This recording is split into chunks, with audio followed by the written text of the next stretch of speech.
What's up? Go, baby. What's up, guys? Welcome back to another episode of What's Cookin' with the McLemore Boys. This is part 2 of the Ole Man.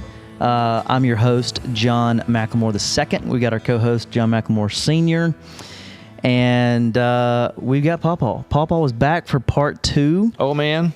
Ole See that? Man. I call him Pawpaw. He is the Ole Man. Quick introduction. I know you guys watched, all millions and millions of you subscribers and listeners out there. Part 1 of the Ole Man. But he is the founder of Masterbuilt back in 1973. He is an entrepreneur. He is the GOAT of Masterbuilt. He's the original McLemore boy. We got Hickory making an appearance in the podcast here, guys. And we're going to part 2. We're going to tell some more stories. We're going to dive a little deeper into the personal life of the Ole Man. I wanted to start off with, Pawpaw, we'd opened part 1 with you'd never been in front of a camera. You'd never had a microphone in front of you. Never. Didn't even know what a podcast was. I have no idea. Still don't. Not really. Well, okay, is that true? Because have you not had to raise your right hand and go, I swear to tell the truth, the whole truth, nothing but the truth, so help me God. You ever had jury duty? Well, you teamed me behind bars. And I was like, goodness. So your first ever podcast experience, how did it go? How did you feel? I enjoyed it. I really did. And bringing up some old things about Masterbuilt, how we started in the backyard, and how it grew into a fabulous company, Yeah. whatnot. That's awesome. So if you haven't heard part 1, got to make sure you go back and listen because it was awesome. We told the story of how the great Ole Man founded Masterbuilt, how it grew up. We got to about 98. We're going to kind of start off from there in a second. But I wanted to say we're really excited about 2026 coming up. Yeah. Pawpaw, it is pretty cool to see what Masterbuilt started from, grew into. It then sold, and now the McLemore Boys. I wanted to ask, what is your version of who the McLemore Boys are? Well, of course, it'll be young ones, that's for sure. Yeah. But, this great kids, really. Yeah. They grew up in the business, in the backyard, and whatnot. Actually taught John how to weld even before he could pull his diaper up. What is it? Pull up. What is it that you think now that we've sold Masterbuilt? What is it that you think Dad and I actually do now? Well, it was surprising to me when y'all was talking about doing different things with different companies and the grills and whatnot. But from what I've seen of it, you do a fabulous job. I enjoy watching you on TV and Fox News and places around. Now, that's normally because is that because Cynthia records it and you watch it after you wake up? Because I don't think you're normally up at 6, 7, and 8 in the morning, are you? I watch the next version. Cynthia's laughing over there. I'll text him at 5:30 in the morning and say, hey, are y'all up? And I'll get a response at like 11. Yeah, y'all look good on Fox. Maybe.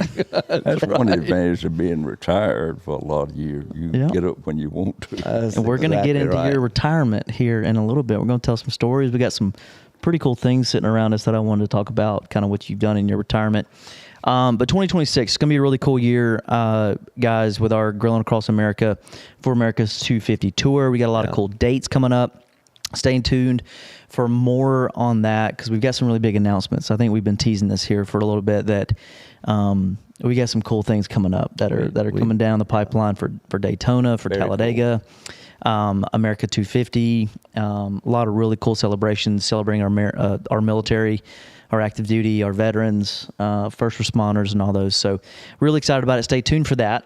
We're going to jump into Who's at the Table. We got Ole Man for part 2. So I'm going to jump into retirement in a second, but from 98, we're going to pick up where the story left off. Okay. You and Uncle Don bought the business from Pawpaw, correct? Yep. And started running it. Bought his third. You bought his third because there were three owners back by 98. There were three owners. Right. And Uncle Don was the second youngest, and you were the youngest. You kind of came into that, and what you said, Pawpaw, was the president CEO role. Like just kind of, it kind of happened, but you took it and ran with it with Uncle Don. The company really grew.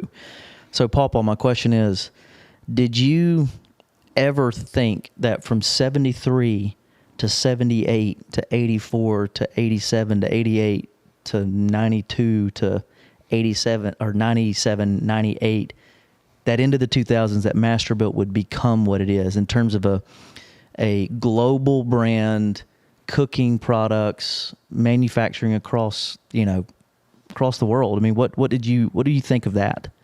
Oh, when you started out, like I say, it was in the backyard, so you didn't quite see that vision of it. Yeah. But in time to come, the business grew so fast and whatnot, and I could see some things happening in the future. And with the boys' help and this, that, and the other, without it, we would have never done it. Yeah. We would have never got out of the backyard had it been for the kids and whatnot, because they helped right along. That's the reason I told them. I said, if you help me with this thing, then we'll divide it up into a fifth, a fourth, or whatever the case may be, and did.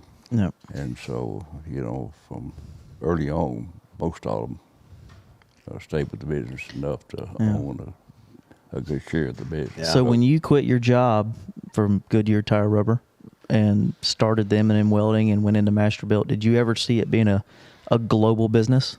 I didn't see why not. Yeah, we were already pretty well getting on up nationwide even when I retired. Yeah. And whatnot. But, I could see it had a huge future. That's awesome. Simply because of the boys, the way they worked. They done a good job and handled the business rather well, yeah. Yeah. Dad? I think we had a good teacher. One thing that kicked us off was not only the fish cooker getting into the cooking business, but when you come up with that 7-in-1 that we called it. The old thing, 7-in-1. It kind of took off. Matter of fact, when you can really tell that you're kind of getting next to your competition is when they start copying you. And about everybody in the world jumped on two products. Number one of them was the cooker that John came out with. It was a stand. The thing did 7 different things. Yeah. It would fry fish to smoke to grill to you name it. It could do it all. And then when we built the hitch haul and stuck it on the back of a car, back of a truck, and left in front of the business, not necessarily to advertise it. Matter of fact, Bubba asked me, he said, they don't think about this Bronco I got. Where am I going to put a deer if I were to shoot one? So he stuck a piece of metal in it and laid a platform on it and welded it up, and it became, we named it a hitch haul. Yeah. And Bubba invented the hitch haul. Why did you call it a hitch haul? Because it fit into the hitch of the receiver hitch on the back where you would normally put a trailer, hook a trailer to. Yeah. This thing slid in there. Well, it would haul anything. You could put anything in the world on the thing. Held about 200-something pounds. Yeah. Actually, the smaller one would hold 250 and the big one would hold 500. See? That's crazy. But what couldn't you put back there? I've seen motorcycles being put. I followed people down the road just amazed at what they put in the back of the thing. You put us back there. What's crazy is how... I'm not kidding when I say this, because I was joking. He didn't make us ride back there, but we wanted to. We actually had to put on the instructions on the product, not for humans to be carried. Crazy. Yeah. You'd be surprised what people would put. So, how original of a name is? It's a thing that hauls things and it goes in your hitch. I'm gonna call it a hitch haul. Like a Kleenex. Like a Kleenex. I mean, it just does everything. Yeah. You know, whatever you want to put back there, if it weighed within those limits, it would. And y'all built or created a hitch haul because y'all got matching Broncos, correct? Yep, we all got matching Broncos. Had no place to put our deer. Bubba made the hitch haul from being in the trailer business, and I was traveling to Sidney, Nebraska, to see Cabela's. And I asked Bubba, I said, well, let's make one and put it in a box. And I took it on Delta and literally checked it as a piece of luggage and sold that product to Cabela's. And the very next year, it was the feature in the centerfold of that magazine. And we had that business forever. Then Bass Pro. You're welcome, Reese. You're welcome, Reese. Yeah. So the hitch haul. One of the hitch companies actually sent me a letter one time saying they would not be responsible for anything that we stuck into their hitch. And I wrote it back and told them we didn't need their hitch. We had our own. Right. So there's so many ways you could take that conversation, and you're not. Yep, I'm not. Is that Hickory wanting to come inside? You can let him in. Yeah. We got dogs wanting to come inside. They're so excited about the podcast. Hey, let's go back to the 7-in-1 smoker. Yep. So that was what, 88? Do I remember that right? Late 80s? I think that was in the late 80s because we had it on the market for a while, and it was a camp stove, a fish fryer, a seafood boiler, a charcoal grill, gas grill, charcoal smoker, gas smoker. 7-in-1 smoker. And we had how original of a name. It did crazy. 7 things. You called it 7-in-1. And and it looked like R2-D2 on legs. Yeah. That was the first product that I called Fox News on and said, hey, I've got a little versatile product. Can I come to New York and I did not know that. smoke a turkey for y'all? And they're like, sure. So that would have been 98 because that was Fox and Friends' inaugural year was 98. So was that their inaugural year? Fox and Friends, I'm pretty sure it was 97, 98, something like that. Wow. So we had the product on the market for a while. Don't quote me on that. Yeah. So we had the 7-in-1, we had the hitch haul. Let me tell you one thing about the experience I had with the 7-in-1. I went into Sears before it went out of business, and to buy a riding lawnmower. And anyway, I was standing looking at the lawnmower, and right over to the right across the aisle, was a stack about 10 foot tall of the 7-in-1 cooker in boxes. And right on the front of it was John and Don's big old picture. And then, of course, the name Masterbuilt splattered across the top of it. And it was a right pretty box anyway. And anyway, I walked over and was looking at the display, and the lady walked back and she said, well, what about the lawnmower? I said, well, I just walked over here to look at the display you got here. I said, that's my 2 sons. She said, do what? She said, I said, that's the pictures there on that box. I said, my 2 sons. That's Don, that's John. I said, Masterbuilt's a company. I said, right here in town, in Columbus, Georgia. And she couldn't get over it. She called everybody in that worked in that department over there to listen to me talk about the 7-in-1 cooker. She's like, liar on 8. Liar on 8. She couldn't get over the fact that it was, Don and John and local built right there in Columbus. Yeah. That's awesome. That's a fun story. So 7-in-1, kind of in the late 80s into the 90s. Mm-hmm. We had the hitch haul. Well, while we're in the 90s, I want y'all to tell the quick story of we had a fire in 90 and a fire in 92. Yeah.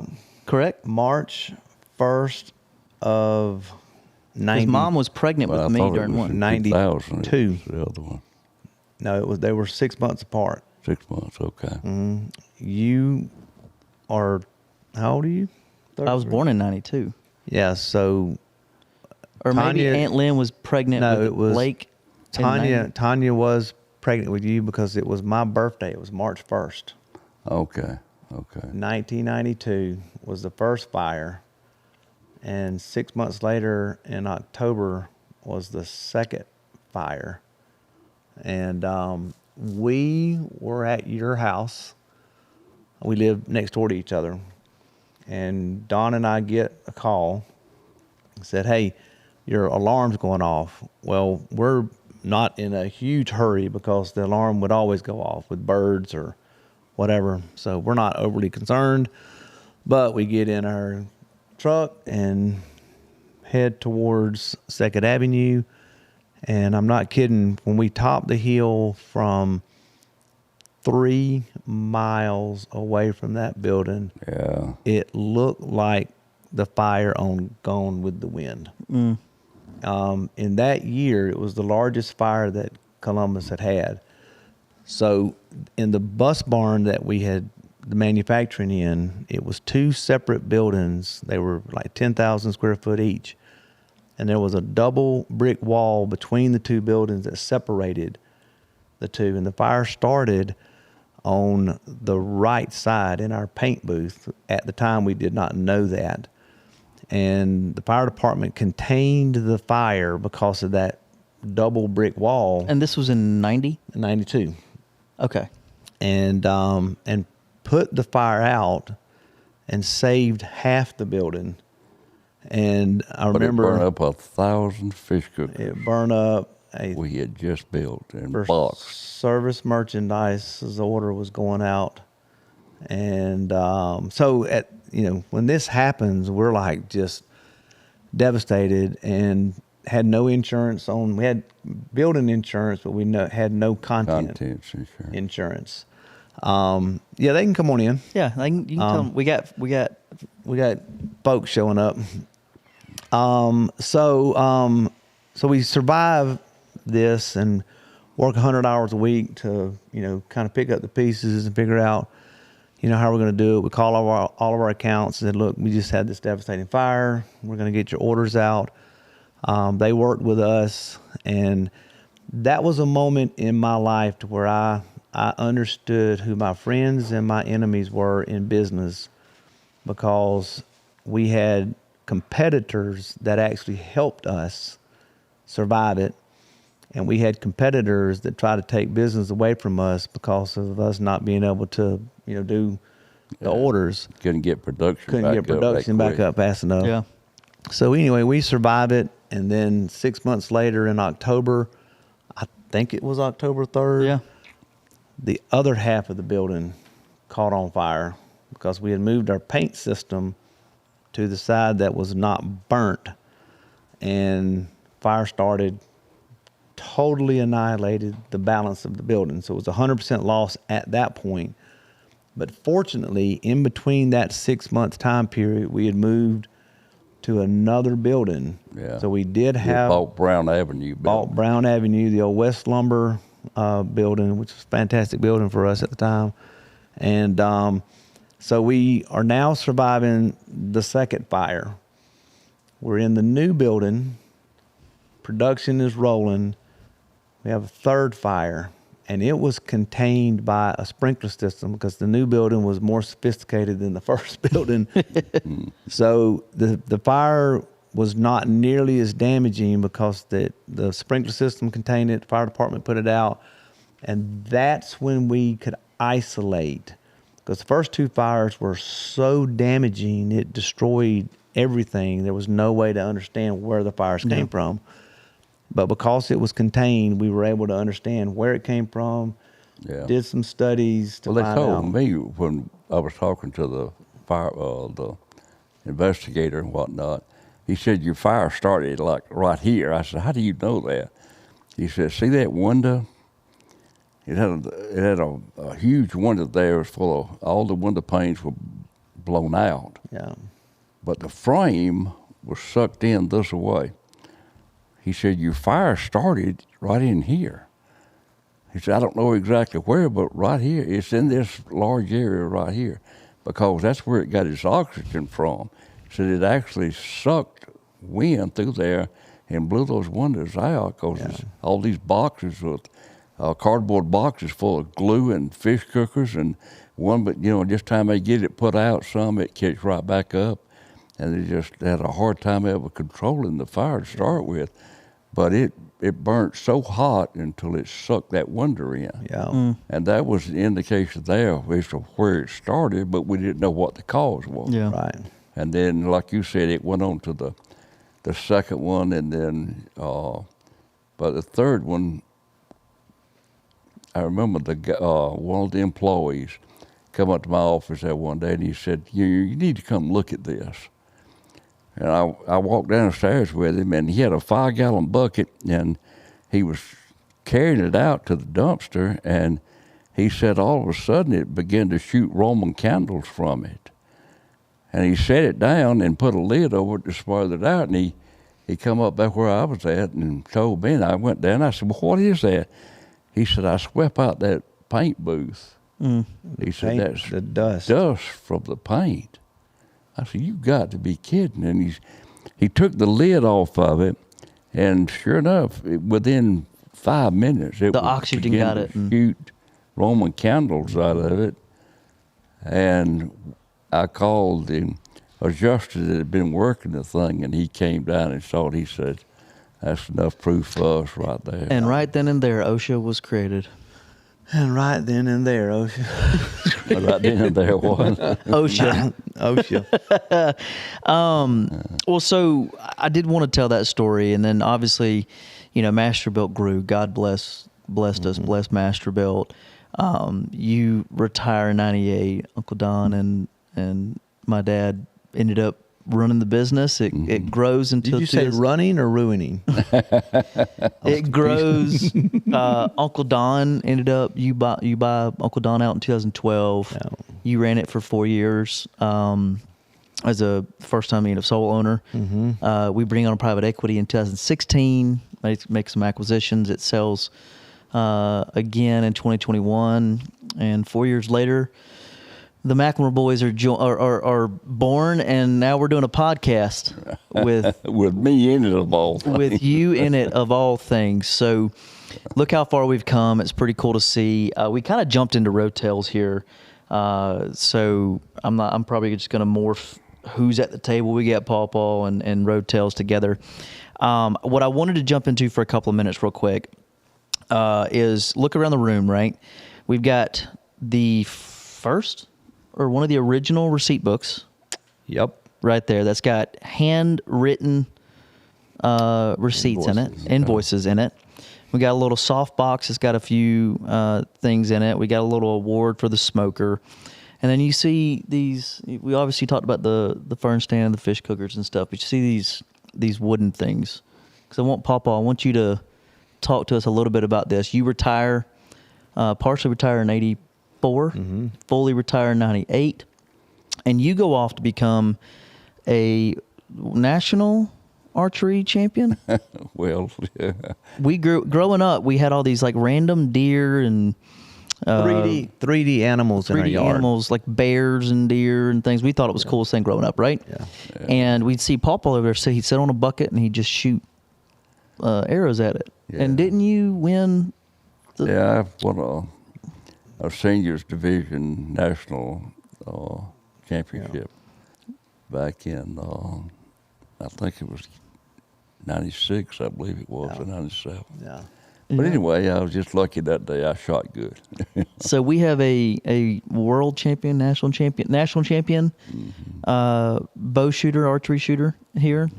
And then we have probably one of the most talented, what do I call wood stuff? Wood turner. Wood turner. There's got to be a better word for that. No, that's what it's called. A wood turner. So you got into this in your retirement years, correct? Well, yeah. What prompted that was when I finally realized these old feet of mine were going to give me a lot of trouble, and I went to several podiatrists and finally wound up in one in Atlanta. That's a foot doctor. Yeah, it's a foot doctor. Just clarify for John. He tells me, he said, you got to have both ankles fused because feet are just so bad. I just got to the point where I couldn't walk hardly.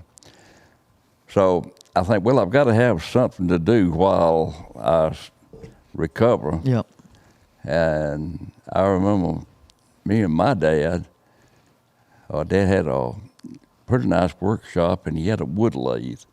And we would get in there, he and I would, and turn different things. And matter of fact, I've got my dad's first and only bowl that he ever turned at my house right now, and that was back in 1949 or 1950 is when he turned it. And I still have the bowl.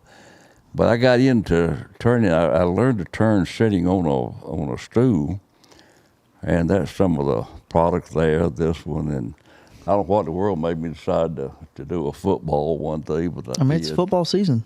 Yeah. Yeah, I guess because it was football season. Playoffs. And then I got into turning cowboy hats and. Yeah. I still don't understand how you make that design on a round object, and this might be my favorite. Yeah. That is a wooden cowboy hat turned 100% out of, what kind of wood is this? That one's maple. Yeah, if you think you're the coolest person in the room and then Paw walks in wearing that, that's a showstopper. So give us a 30. Let's go, baby. Give us a 30-second. How do you make that? You start from a stump, right? That starts out, you take a tree, let's say this big around, at least 19 inches in diameter, and you cut it exactly in half. And so you got two halves. And I mount that on the wood lathe and spin it up and make a big round object out of a 19-inch half log. Okay. And then the next thing I do is form a rough turn of the hat with the crown and the wings.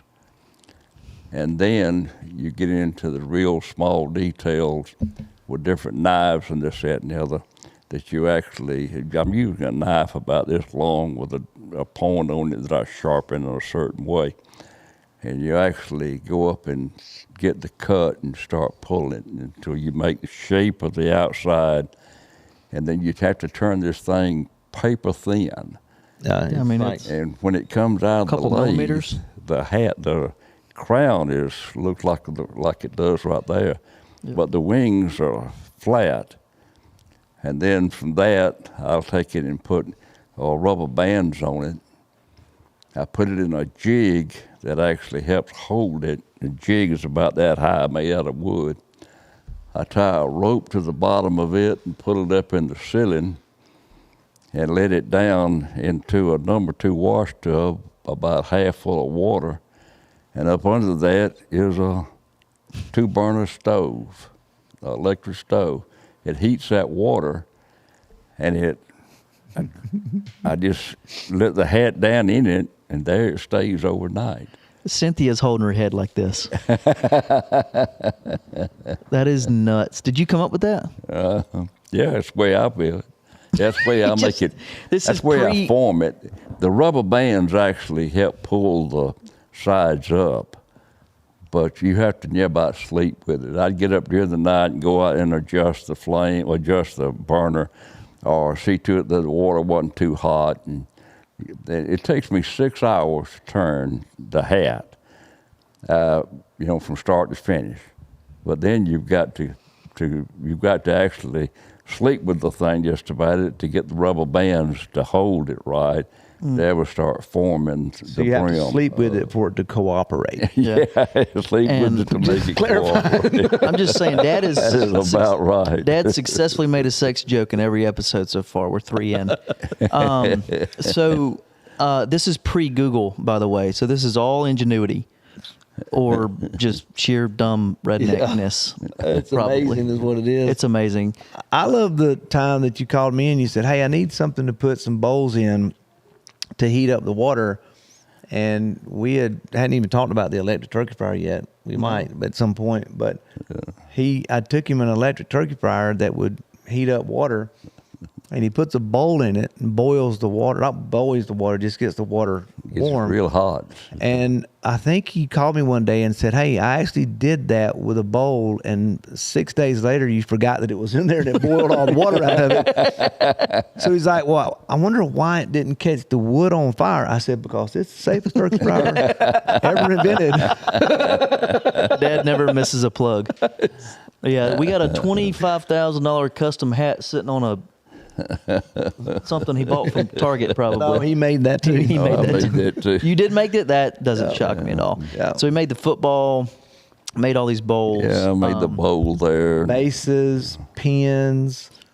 If you go into their house, there are shelves and shelves and shelves of bowls and pins. How many? 300 wood items that he's made over the last. How long have you been doing it? 25 years? I think Bree said 03.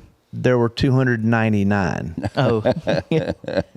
Because she wants one of them here. It's a special day when Pawpaw makes you something on the wood thing. Because your thing was always, I'll make you something if you come make it with me. Do what now? I'm sorry. Your thing was always, I'll make you something if you come make it with me. Oh, yeah. In fact, I will. Yeah. I've taught several people how to wood turn. So let's. I can teach you how to put the edge on that, like that bowl right there. So let's talk about that for a second, because you had a wood turning club, and would have vets come out, right? Yeah, we did. Yeah, we formed a club here in Columbus, and it's still a big club today and whatnot. And at one time, we had the Wounded Warrior program to come out to my house on a Monday afternoon. Yeah. And we would teach some of the Wounded Warriors how to turn and make pins and bowls and things. Yeah. And whatnot. So speaking of Wounded Warrior program, you yourself are a Navy vet, correct? Oh yeah. Love the Navy. Love the Navy. Yeah. We just went to an Army-Navy game too. We did. In the Navy, we don't hate me, all my friends out there that might get on to me for rooting for Navy, but we were secretly rooting for Navy. We were. because you were in the Navy. But you served on the USS Yorktown? No, from the USS Yorktown. It's a big, it's a big carrier. But you served. You were on the USS Yorktown, correct? True. Okay, and that was an aircraft carrier. True. And what did you do on it? I was an aviation ordnanceman. I handled all the bombs and rockets and machine guns that goes into aircraft. And that ship's decommissioned. Yeah. And it's a museum. It is. And you actually went back. I did. Been back twice to Virginia. it. Yeah. And tell us about touring in the ship. Yeah, of course, being in a wheelchair nowadays, I can't get around as good. But, back even then, I could still climb the stairs, and I could still remember some of the places that I was when different things happened on the ship. Yeah. I remember got caught one time throwing ammunition over the side of the boat. And the officer today asked me what was I doing. I said I was dumping this ammunition out. And he said, "Why?" I said, "Because my chief told me to." So they put me on report for it. But he stood up for me and said he was under orders to do it. Yeah. Yeah. But I remember several things that. It's funny because we were talking about what we're going to talk about on the podcast earlier, and Cynthia made a comment that was the best time of his life. I thought you were talking about retirement when you made all the wood turning stuff. You said no. Pawpaw says, Ole Man says that his favorite time in his life was when he served in the Navy. Oh yeah. Yeah. What in the world made me want to leave? I had a great home. I had a great set of parents, but for some reason or other, I got it in my head that I wanted to join the Navy, and I've never talked my daddy into it. And finally, he said, "All right, I'll promise." He said, "I'll sign for you to go in if you promise me you'll come back and go back to college and finish." And I said, "All right, that's a promise. I'll do that." So anyway, the officer came down out of Macon, Georgia, Daddy's barbershop, and he walked in, introduced himself, and the officer said, "I just need to get you to sign this form here for your son." And Daddy signed it and looked at him and said, "Is that it?" And the officer said, "Yeah." And he said, "Now, if you'll just get your ass out of my shop, never come back." He didn't hear again. He threw him out. And I think, man, I'm going to go to the brig before I ever get in the Navy. But anyway, 7 days later, I was sleeping up under a shed in San Diego, California, and looked up and I think, why in the world did I leave home? I had a happy home life. But anyway, went through boot camp, and I absolutely loved the Navy. I asked to be an ordnanceman, and they gave me the job, and I served my time. How long did you serve? 3 years. 3 years? Yeah, I went in on what was called a kiddie cruise back then. If you join when you're 17, you get out the day before you're 21. Wow. That was the contract the contract. signed in. And I came back out and went back to college. And why the Navy? I don't really know. A lot of guys was joining the Army. 2 of my friends joined the Marines.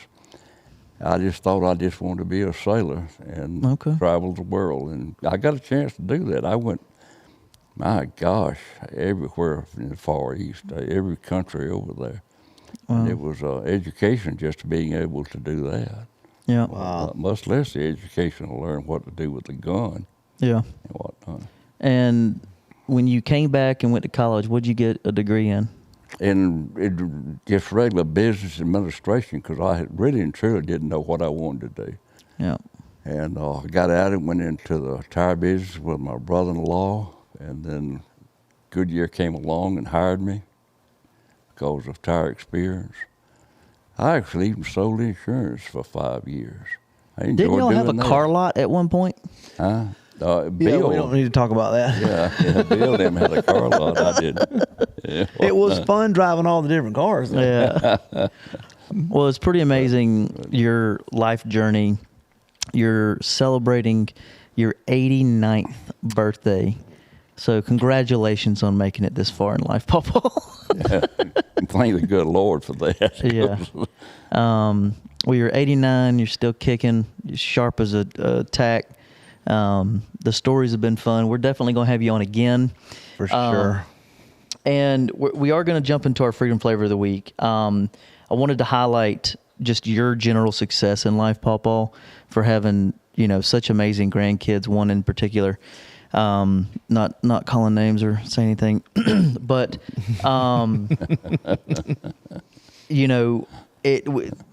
for our Freedom Flavor of the Week, we always highlight a hero. I know we've already kind of given you this, so it's hard to not want to say, Pawpaw, you're our hero of the week again, because your service in the Navy, what it means to us, we would all not be here if it wasn't for you. The memories that we have growing up with you, a lot of you guys don't know, but we, in our neighborhood, where we lived, me, Brooke and Bailey, Mom and Dad, we were next door to Pawpaw, me, Ma. We were across the cul-de-sac from Uncle Don, Aunt Lynn, Blake, Brett, Trevor. Yeah. We were across the street from my mom's brother, and my other cousin. We were down the street from my mom's dad, which was also Pawpaw.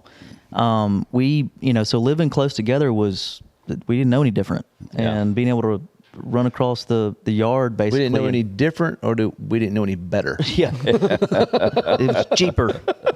So what a wonderful life. How cool is it that, 3 generations, now 4 into this, that we can say that we've our first guest ever, part 1 and part 2 was the Ole Man. So thank you for being here. I am going to jump into our wrap up, because we got a cool surprise for you here in a second. I wanted to ask you, your birthday is January 11th? 11th. What is your New Year's resolution at 89 years old? So I just want to live about, say, 128 would be okay. 128. That's 40 years. Wow. Yeah, if it wasn't for my feet, I could get around a lot better. True that. Your mind is still sharp. There's no question. Dad, what's your New Year's resolution? You know what? I did not ever set a specific New Year's resolution because I didn't want to go through 2026 and fail. That unfortunately makes so much sense. I did want to say I've been wearing a special hat. This is one of the original Masterbuilt manufacturing. It's one of them foam hats. You put enough of those in a room, you could jump in it. True that. It's actually quite comfortable once you get past the wearing it on your head part. Yeah. So what was I going to say next? Dad, your New Year's resolution and your Bible verse. What is your Bible verse for this? Well, I don't have episode? a New Year's resolution, but I guess if I could think of one, it would probably be, Tanya and I just talked about this, be conscious to be a little bit more healthy.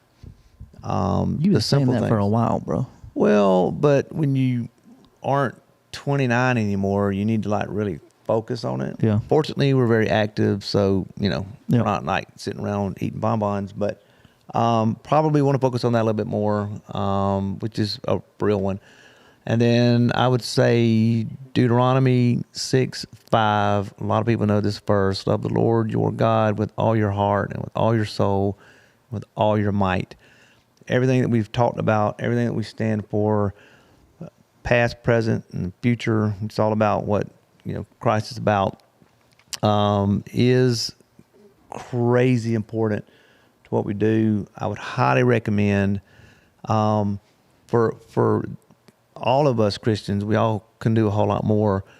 But if you will set yourself up to do things that will make you more conscious to actually read some verses, even if you don't read your Bible every day, get yourself more into the Word, because it's crazy how it can make you actually change your mindset just a little bit by having Christ be at the center of your life.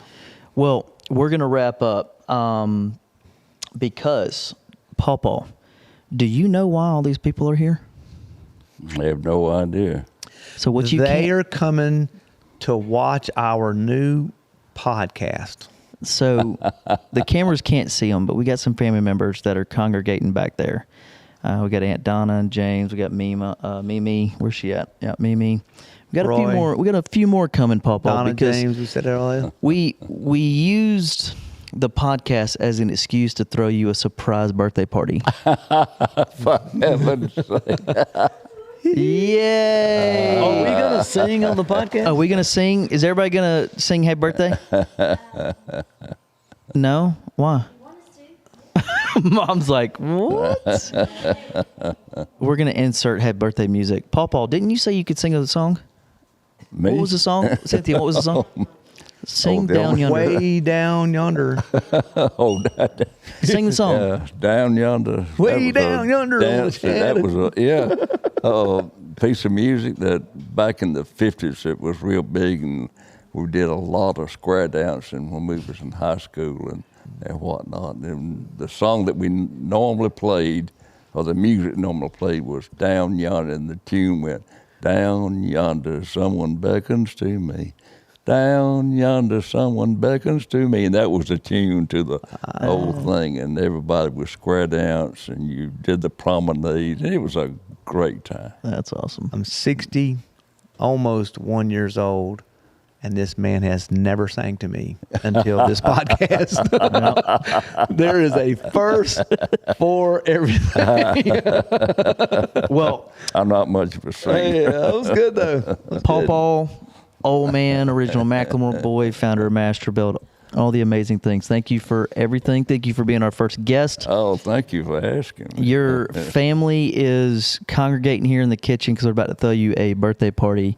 Happy 89th birthday. Thank you. Yeah. Ole Man. Happy 89th birthday. We're going to wrap up. Thank you, Pawpaw, Ole Man, for being on the podcast. Dad, good job. High five. High five, Ole Man. Boom. Thank you, guys. It's been another episode of What's Cooking with the McLemore Boys. Make sure you stay tuned. We got a really cool guest actually coming up on our next episode with another surprising story. It's going to be really fun. We got a lot of cool things in 2026, so stay tuned to our schedule coming out. Paw, I'm going to let you take us out again. From our table to yours, God bless. Say it. Our table to yours, God bless. See you next time. See ya. Woo!